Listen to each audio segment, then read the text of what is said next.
G'day guys, welcome to the episode 2 of the Collateral Sports Podcast. My co-host with me tonight is Lockie, and what a week of sports we have to unpack. Tonight we'll be wrapping up the AFL Grand Final, the NRL semi-finals, the Ryder Cup, and week 3 of the NFL season. Yeah, well, there's plenty coming up this far as sports this week. I'm excited to get straight into it. If you're more than comfortable, Wusty, and no better game to start with, no better sport to start with is then the AFL Grand Final that took place just on Saturday evening between the Melbourne Demons and the Western Bulldogs, and what was probably a surprise result. On the side of the Melbourne Demons, storming away with one of the biggest scorelines in AFL Grand Final history. Yeah, look, the game was a lot closer than what it seemed like at the end. Like, if you just looked at the end score, then you would have only got like 10% of the game, honestly. What a back and forward. D's, obviously, the first quarter came out, took the lead. Doggies brought it back in the second, and it looked like we had a game on our hands. Third was a close contest as well, and all the way up until, I'd probably say, roughly the last 2 minutes. And then D's just absolutely exploded. It was insane. Dogs just absolutely looked defeated at that point. And then going into the fourth, well, it didn't get too much better for the Doggies. Yeah, look, it's an historic win for the Melbourne Demons. I think it's 53 years, I want to say, since the last time they won a premiership. So an incredible result for them. And look, to the Western Bulldogs, they'll be happy they made it this far. I think is a fair argument to say that in a few people's books it was probably unexpected that they were going to make it this far. So they'll be happy with the result. Obviously disappointed they didn't win the grand final. Everyone's going to be disappointed with that. But the fact that they were even in the mix to begin with is a fantastic result. Yeah, look, honestly, the grand final was kind of like the Doggy season in a nutshell. They ended up taking the top of the table like just after like a quarter way through the season. They were holding that for a long time. Then towards the end, they started falling off pretty hard with losses to like Hawks and Bombers. And then, unfortunately, they didn't have enough time to bring it back like they did in their regular season. Like I said, D's ran away with it in last. And the end score was something like 140 to like 60 or 66 or something like that. Kind of a massive score, just like the previous 2 semi-final games before it. I thought Dogs had a bit. I actually picked Dogs to win this game. I was going for the D's, but I wanted the Doggies. But I thought the Doggies would have got up. But yeah, no, absolutely slaughtered. All praise to the Demons. Like, well deserved. Max Gawn, absolute legend. Petrarca was an absolute beast. 40 disposals in a grand final game. First time it's ever been done. They deserved every bit of it. And yeah, it's always good when you see the Doggies go down, isn't it? Well, that's right. Whether it be NRL or AFL, I don't think I like Yeah. either. I don't think I like either dog side. Which is the perfect segue into what is the second part of our podcast tonight, and that is the NRL preliminary finals took place as I bring the scorecards here. It saw South Sydney Rabbitohs taking the big win from the Manly Warriors Sea Eagles 36-16, and which was pretty one side of the fair pretty much all the way through. And then the Storm just never really looked to get the pieces moving together in their loss to the Penrith Panthers. I'm going to brag here for a little bit. As you can see, I do have the Bunnies jersey on, so I'll harp on them a little. We obviously ended up winning the first half 22-0. Could have been, should have been, would have been a lot closer without a lot of Manly errors. But, mate, to start off at 12 minutes in, Gagai plays a grubber, gets taken out. So even if Walker didn't, it probably was going to be a penalty try anyway. Taff, who has looked absolutely unreal filling in for Latrell at fullback, threaded an absolute beautiful ball to Alex Johnson. We've seen it time and time again. Turbo had his chance, knocked the ball on in the goal area. It took 3 Rabbitohs players to take him down, but what a big moment that would have been. Then after that, we were just rolling.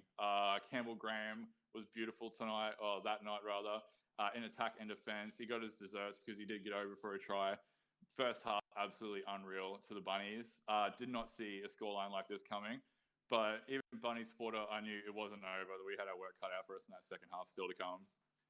Yeah, well, it was just an all-in-all good performance from the Bunnies that really showed that dominant force they can be. It's almost surprising to see that South Sydney have almost been a better side without Latrell Mitchell in the recent weeks, and I know that's a controversial topic, and he's going to be upset that he's going to miss the Bunnies grand final, which was supposed to be Latrell's 3rd grand final he's played in, and he's going to be missing out. In my opinion, I honestly think the Rabbitohs have looked a better side without him. They have looked different. If when Latrell's on, he's on, and he's incredible. It's pretty common knowledge that is better served as a center. Like he doesn't move enough around at the fullback position, and that can let us down sometimes. When he is definitely a game breaker when he is on, but man, the things that he doesn't do, it seems like that Tafe just does absolutely spectacularly. He pretty much did it all that night. Like so, well, at the same time, man, what a player we're seeing in young Tafe, and I look forward to seeing more of him for the next year. All in all, absolutely a fantastic game from the Bunnies, and we'll get into the semi-final first, but man, looking forward to the grand final. Yeah, well, that's right, and that's look. So that look at our other game, and that was the Melbourne Storm getting taken down by the Penrith Panthers, and which again was probably a big shock to a lot of people. A lot of people were kind of predicting that this would be almost a free premiership for Storm this year, just being uh, a whole different class above the rest of the competition. But they've been taken down, and I think I saw a statistic the other day. They're 1-5 this year against Western Sydney teams. So I don't know what it is about taking on those Western Sydney teams. It can't be where they're playing because they've all been in Queensland. But look, it was a game where Melbourne never really got the pieces happening, and I saw a lot of the ball skills from Melbourne Storm that would be expected of a team that didn't make the finals. It was a very bizarre performance. Odd straight out the gate. Credit to Cleary, 2 minutes in, straight off a play the ball about 5 out. He ends up doing an absolute perler of a kick to Crichton on the sideline. It was completely unmarked. Absolutely beautiful ball. It's that kind of stuff that has got him in the race for Dally M. 11 minutes, I thought it was going to be a turning point. Brandon Smith, the cheese, does. I think for the first time this year, he kicks a 20-40. Edwards had no idea. No one had no idea. Edwards watched it roll out for about 10 meters. They get the ball back. Unfortunately, they just were not on. Like when it comes to attacking creativity, I thought a big moment would have been when Big Nelson got over for like the biggest one I've ever seen, like whether it be rugby union and NRL, but it ends up getting called back because Sorensen just takes an absolute dive against Finucane running a decoy. That was pretty much sharp as they looked the entire night, unfortunately. Not much else to talk about, especially in that first half. Hughes been a massive break at the end. I thought Storm were on again. And then they just looked absolutely gassed. They were out of it. Like there was no support players and no creativity in that last minute. Panthers, I guess, were just on the day, and their goal line defense has won them a lot of games this year. Yeah, that's right. I really enjoyed that try you were talking about in particular, with Cleary from the 5 meter line out from the try. I don't think I've seen as sharp footy skills this year as that. That was so quick to get the ball in his hands and just get the kick off, and it was almost pinpoint accuracy how well it landed, which really highlights why Cleary's right in the mix to be the Dally M winner this year. Obviously, there's some people that will be arguing that it should be Tommy Turbo, um, and whatnot, but I think Cleary might get the Dally M this year. But time and time again, Cleary under the pressure, under the scrutineering that is of the NRL fan base, he keeps turning up time and time again and getting the job done. So, look, Panthers were just far too strong.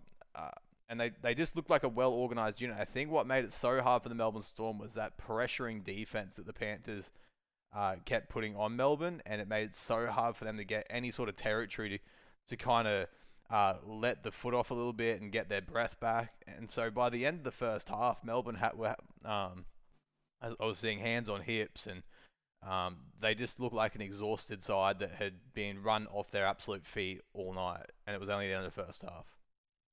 Yeah, no, look, they absolutely struggled in that first half. I thought they would have had a chance to come back, but straight off the rip, as soon as we got into the second half, we've seen it time and time again this season. That backline kick out to Toto. Super easy try for him. One he does all the time. Not without controversy, of course, because the ball, he probably got the try in like maybe like a meter and a half from the sideline. But when Cleary goes to take the conversion, he's like at least 15 meters in. Thankfully, the football gods stepped in, and he ended up missing that pretty easy kick for him. So cheaters don't prosper on that one. Man, even at that point, 10-0, it looked like Storm could have, like the Storm we know and love was like in there, or love and hate, was in it the whole way.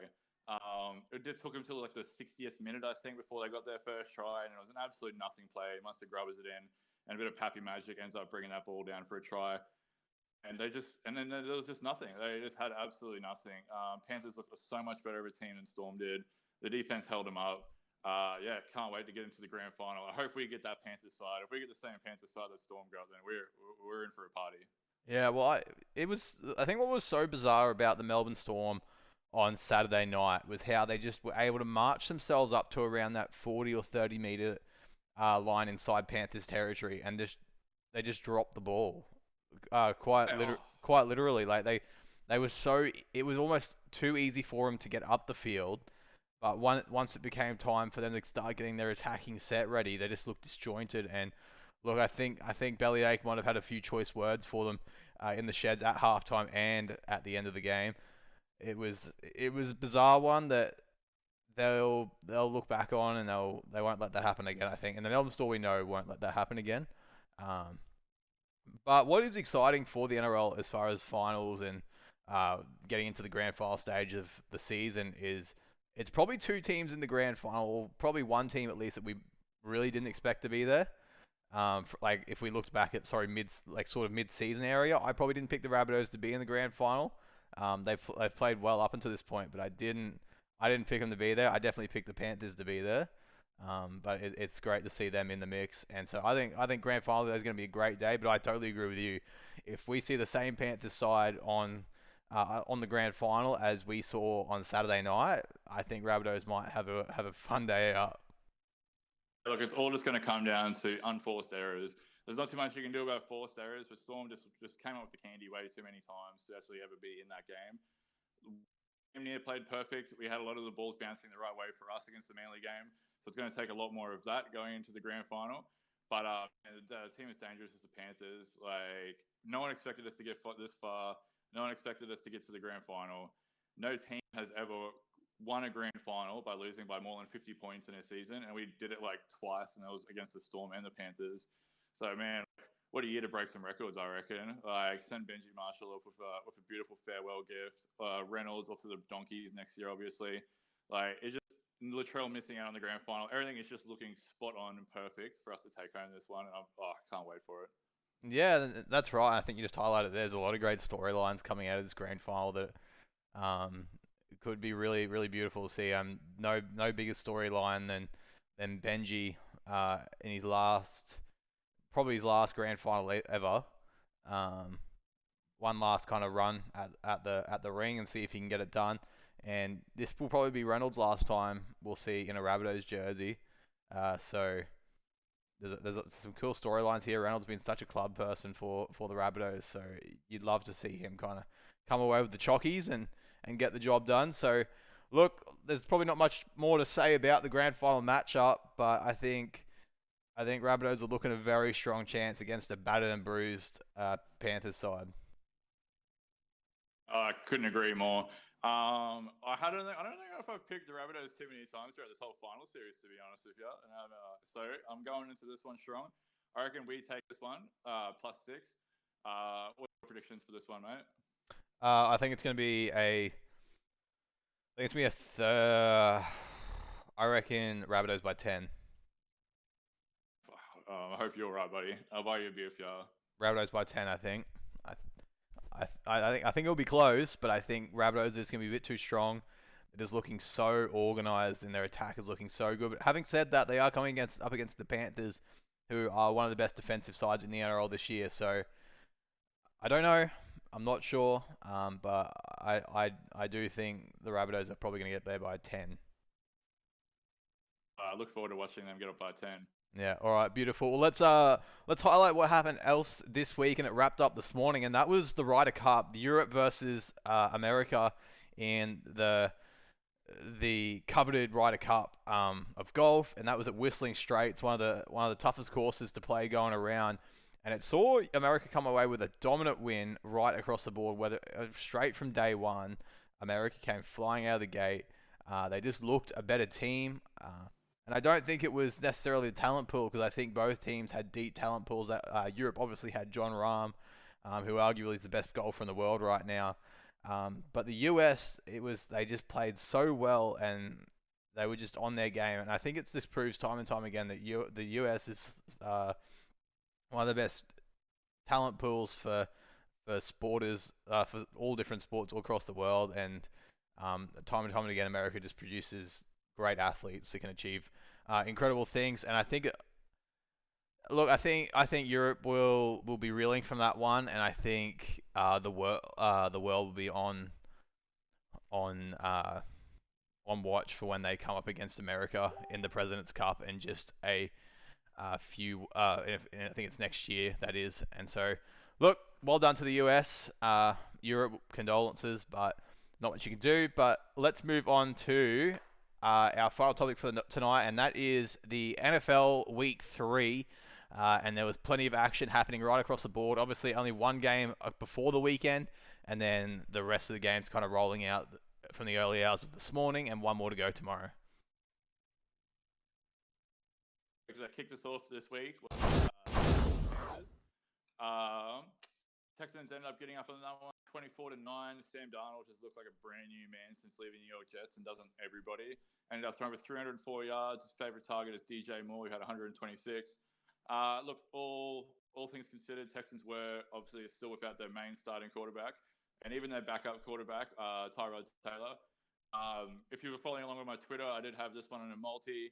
I think I had Panthers to win by at least a touchdown, but also had CMC, Christian McCarthy, to run for 60 and catch for 40. Well on pace before he went down before the half was over. Horrible news for the Panthers. He might be out for 4 more weeks at this point. But look, they got the job done in his absence. Can't ask for much more than that. Yeah. Coming up next. Oh, no, you go, No, mate. sorry. I was just going to do it. It's a very dominant win. So, they did Yeah, well. no, I don't think bloody oath. I don't think the Texans will be too impressed with that result. Look, they're a bit of a mess of an organisation right now from all the sins of their past. Obviously, JJ Watt leaving. Yeah, not too much to talk about there. Next up was the Chiefs and the Chargers. Once again, if you're following along with my multi, you know this one absolutely crushed me. We do have this one spotlighted, so we will be ducking back to that one in a little bit. Cardinals Jags 31-19. Man, a lot closer than the scorecard looked closer than the game really was. If it wasn't for the punt miss, the conversion miss at the end of the first half, that the Jags ran the whole way back and got a touchdown, this game would not look as close as it did. Trevor Lawrence is looking ugly out there. 219 yards, 2 picks. Kyler Murray, my personal pick for the MVP of this season, thrown again for 316 yards. And Cardinals look poised for a deep run in this one. Awesome. Coming up next, we had the Browns versus Bears, 26-6 to the Browns. And we both picked this game as an absolute wild card, mate, because Justin Fields is getting his first start at quarterback. And oh my God, he got absolutely demolished. Poor man threw for 68 total yards, got sacked 9 times. This is another record-breaking one for the week. He actually lost more yards on his sacks than he actually threw for this morning. And that is an absolutely gruesome way to start your NFL career as a starting quarterback. Baker Mayfield got it done easily peasily. Nick Chubb, Kareem Hunt, absolute massive duo at running back, both rushing for 80 yards in total. OBJ comes back for his first game this season, and Bears do not stand a chance. Bills Washington 43-21 to Bills. No, nice quick easy run. Josh Allen has been incredible. 360 yards, 4 tutties. Easy again for the Bills. Titans and Colts 25-16, a lot closer than I would have expected this one to be. You had Carson Wentz out there who sprained both of his ankles last week and somehow managed to come out there tonight. And look, he threw for 50% completion rate. His defense did all the work for him, but it just wasn't enough to get it done. Obviously, King Henry producing another great game with 115 rushing yards. Let's flying through these ones. We had the Pats and the Saints 13-28. Mac Jones had an absolute howler, 3 interceptions, never in the game because of it. Kamara played great, did enough to get the job done, but Mac Jones literally threw this game away. Falcons 17-14. Not many highlights coming from this bad with these 0-2 teams. Someone had to win today, and it was the Falcons. Bengals Steelers 24-10. I had this as my bet of the I had Bengals winning by at least 3 points. Obviously, well and truly covered that. You know, it's paying $2.80. Almost 1 out of 5 passes from Burrow was a TD. That Steelers defense is an absolute shambles due to injuries.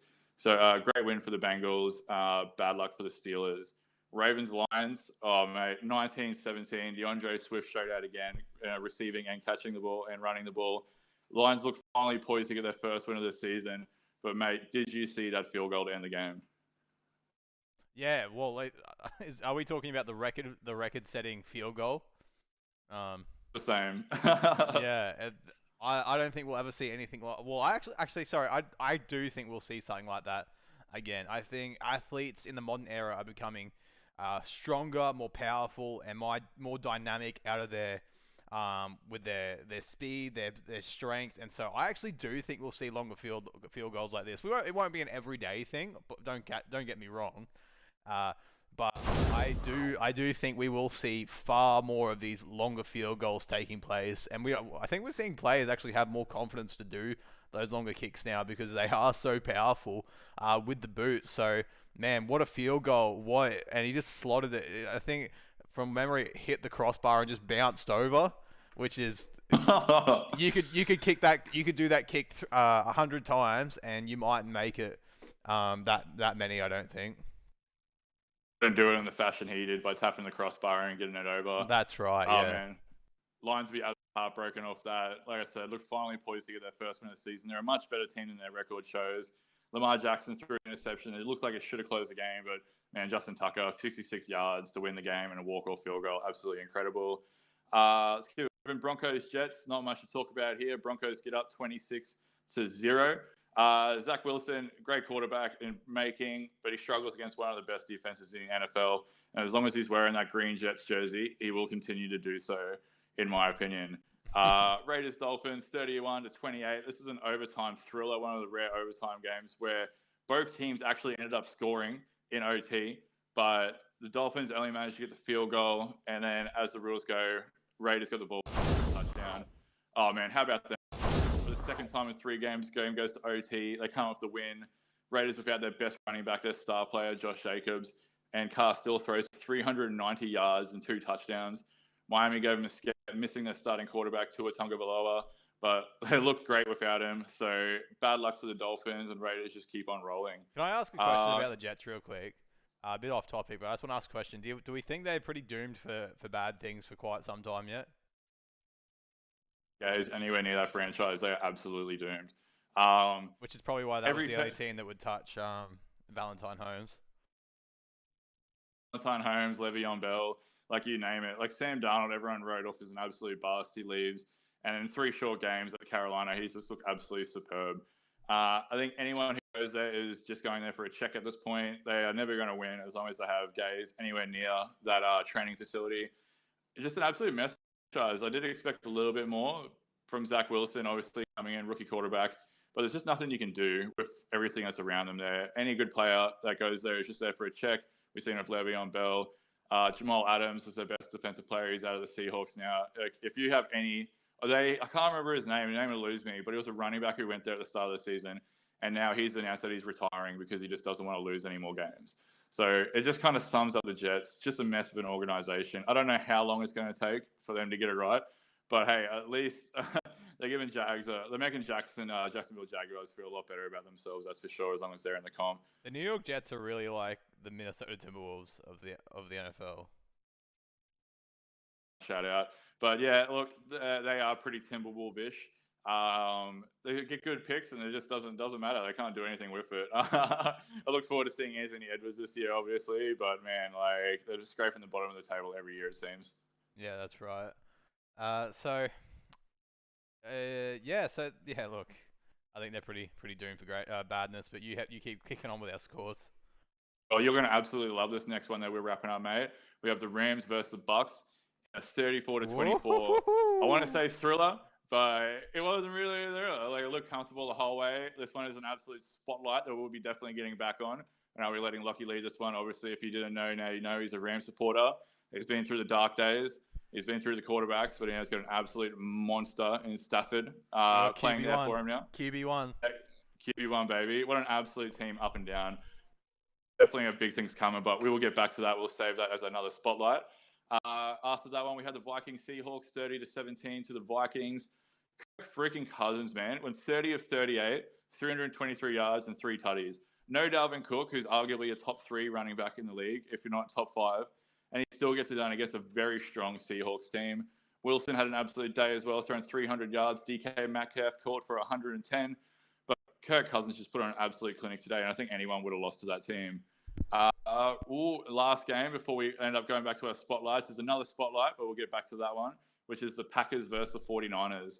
30-28, Packers, an absolute thriller, but we'll save that one as we go to catch up on our first spotlight, which is the Rams game. You want to take this one away, mate? Oh man, what a game, taking down the Tampa Bay Buccaneers. Look, the boys looked great. They looked fantastic. Stafford was unreal, passing for 4 touchdowns. Look, Deshaun Jackson, 3 receptions for 120 yards. Cooper Kupp, 9 receptions, 96 yards. Deshaun Jackson, obviously 3 yards, 3 receptions, 120 yards is pretty impressive. But what I really liked is Cooper Kupp's lines that he was running across the game this morning. He was incredible, the way he was playing and the way him and Stafford were just linking up. And obviously the fun fact is the Rams coach and Stafford are only 2 years apart, which is pretty funny. The Rams coach is actually significantly younger than Tom Brady. Definitely, yeah. Absolutely unreal scenes, man. Stafford and that Rams offense is absolutely clinical. You said it, mate. The Cooper Kupp, an absolute route running clinical savant. I don't know. There's too many better route runners in the entire NFL. Deshaun Jackson, Philadelphia Eagles fans will be absolutely sick to their stomachs seeing this man put on an absolute show as well. I believe this was his first game for the Rams this season. And like you said, three receptions for like 120 yards almost. Absolutely insane. They just kept leaving that man open. Bucks obviously were down like I think 3 of their starting cornerbacks. But look, you got to beat who's in front of you. I think Brady threw for like 440 yards or something like that. So he kept trying to keep him in it. But he actually, another fun fact, he actually led the team, the Buccaneers, in rushing with 14 yards. So as long as you got that going on, you're chasing the tail of Stafford the entire game. And man, like Stafford is going to be up there for the MVP race for sure. Yeah, well that's right. And I want to highlight something here: the rushing yards for the LA Rams. Sonny Michel, 20 carries for 67 yards, and then the next closest was Jake Funk for 1 carry for 6 yards. So do with that information what you will. But look, Tom Brady, he did all he could this morning, passing for 432 yards. That's pretty incredible stuff, and he even rushed for 14, which was really nice. Led the team in rushing. Yeah, led his team in rushing, which is that's a weird one. Mike Evans, 8 receptions for 106 yards.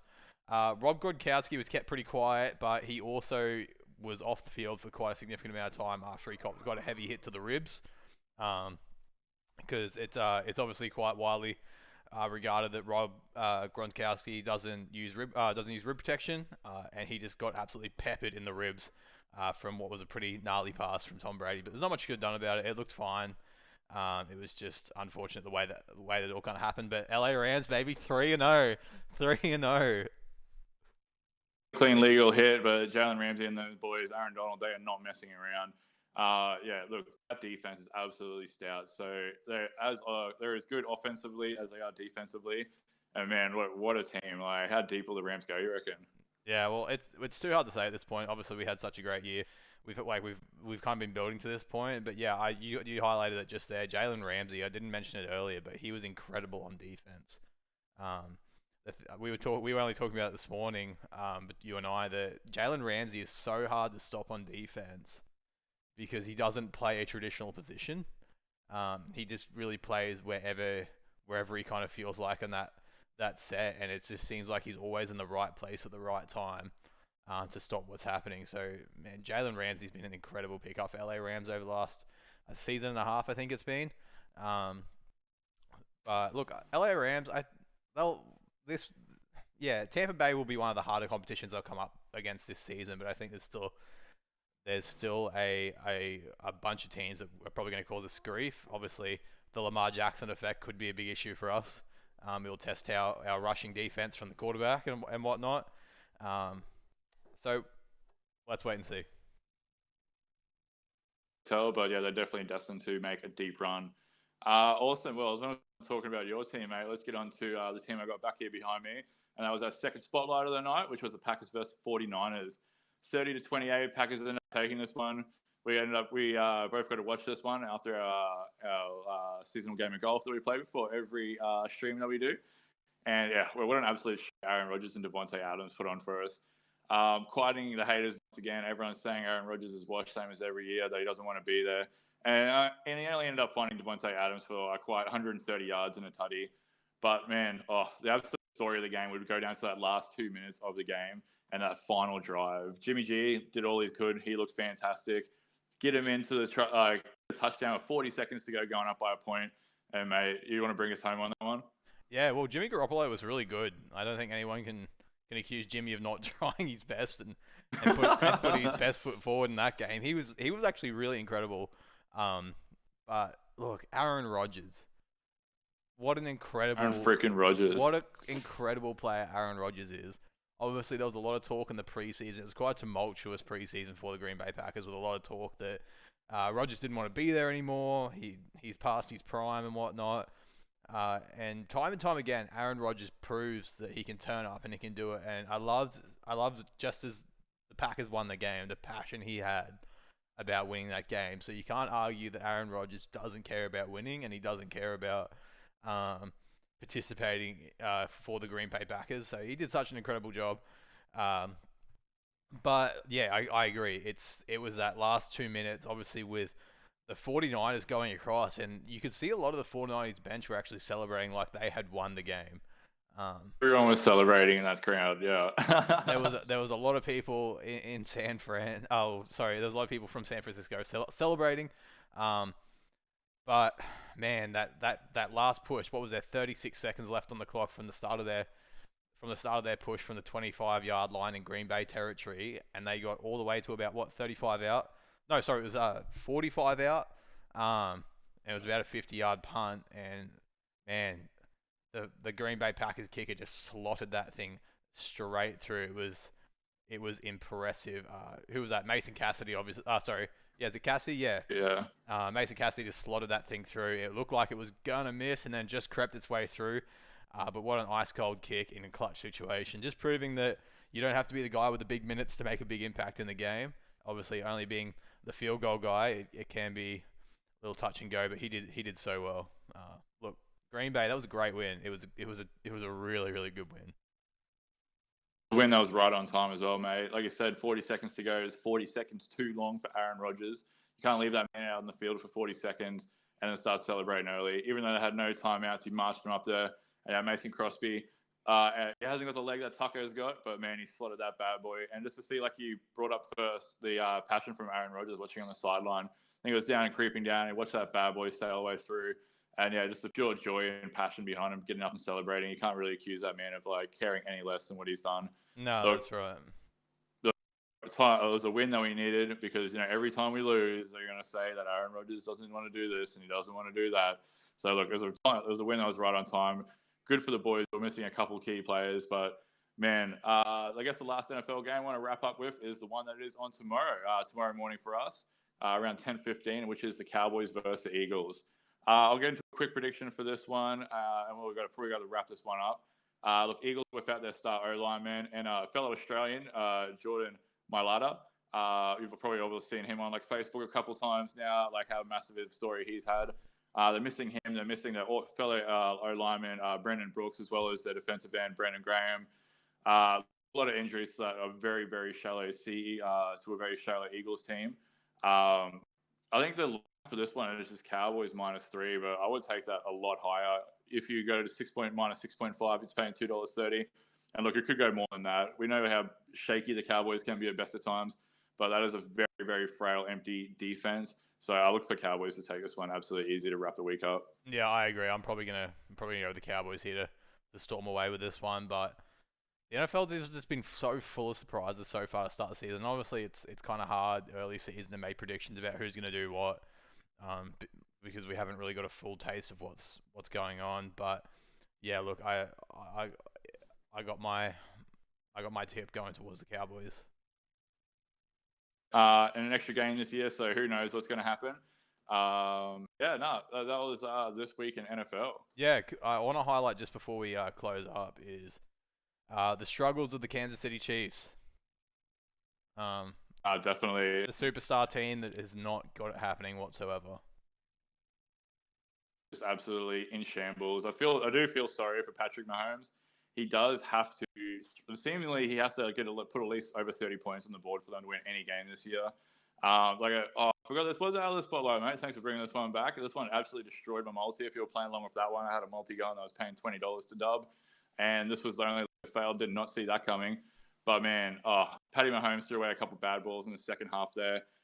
Kelsey, he get hit for pass interference, and no one actually called it. So that was obviously a huge impact on the end of that game. But man, can't take anything away from the Chargers. They won on the night, but yeah, the Chiefs look like they have a lot of issues. Gave up 14 points in the second quarter, and Patty Mahomes brought them all the way back. And then in the fourth quarter, they gave up another 16. Just insurmountable stuff for a quarterback who's just trying to do everything. As great as Patrick Mahomes is, like there's not much more he can do, unfortunately. Well, that's right, but he in himself is also battling on a little bit. Obviously, going 27 from 44 for 260 yards, 3 tutties, which is great. 2 interceptions, and there's been a couple late game interceptions now that have really hurt him and the Kansas City Chiefs. Last week's was probably a bit more hurtful than this week's. He didn't have much choice with this one, but Kelsey was good. 7 receptions for 104 yards. Mahomes 4 carries for 45 yards rushing. Edwards 17 carries for 100 yards, which is huge. He's putting in work. Yep. But it just seems like the pieces aren't really coming together for the Kansas City Chiefs, while Los Angeles second best team comes away with the win. But look, Justin Herbert was great. He 26 from 38, 281 yards, 4 tutties. Austin Eckler, 11 carries, 55 yards. Mike Williams, 7 receptions, 122 yards. Chargers played great. Don't get me wrong, Chargers played great. But I think the Chiefs really played themselves out of the game.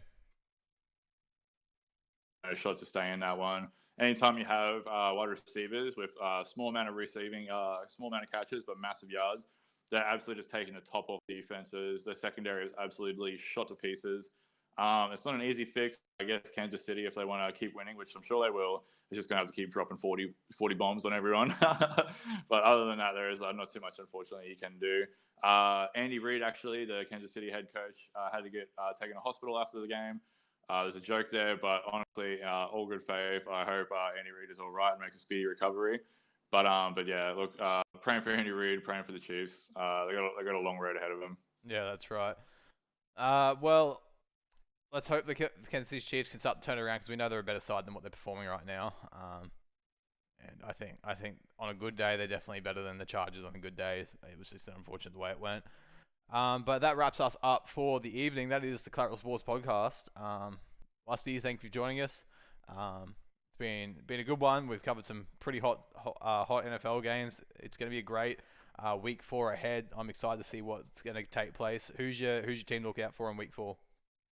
Oh, mate, I'm not going to give too much away. I'm just going to tell you to check the link for my Twitter. I'll be posting all my hot tips coming up for this week of NFL. We hit our bet of the week. I'm looking forward to hitting it again. You'll see it there. But yeah, definitely keep that for the updates, as well as follow Lockie as well. His Twitter should be there too. Check us out. We're always talking about sport, and we've always got plenty of news and tips and our opinions. So definitely look out for that, guys. That's it. Why don't you head over to CE_Wusty if you want to get involved with the conversation about what's going on in sports around the world during the week. But there are some exciting games coming up. Obviously, the Bills and Texans will be a rough one, I think, for the Texans. Going to be pretty. Yeah, 49ers and Seahawks. That could be a good game. Packers Steelers. Patriots Buccaneers. Chargers and the Raiders. I think the Chargers might come away with that one, and the Rams and the Cardinals could be a good game as well. So plenty to look forward to in week 4 of the NFL. But on behalf of myself and Wasi, I want to wish you a great week ahead, and we'll see you back here next Monday, whether it be on YouTube Live or Twitch TV. We'll be back here 5:30 next Monday. So on behalf of the team, see you later. Have a great week. Champions.